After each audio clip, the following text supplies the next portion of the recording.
క్రైస్తవులంటే ఎవరు? బాప్తిజం తీసుకున్నవాడు క్రైస్తవులు కాదు. వినండి జాగ్రత్తగా.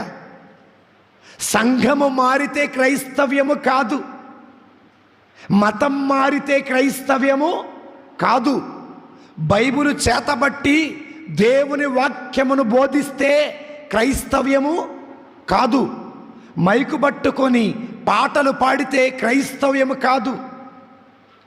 బట్టలు మార్చుకొని తెల్లని వస్త్రాలు ధరించి దేవాలయానికి వస్తే క్రైస్తవ్యము కాదు.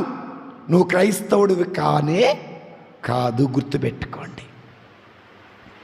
నిజమైన క్రైస్తవుడు ఎవరు అంటే యేసు ప్రభు చెప్పినట్టుగా నా తండ్రి చిత్తమును నెరవేర్చువాడే నా సోదరుడు, నా సోదరి, నా తల్లి.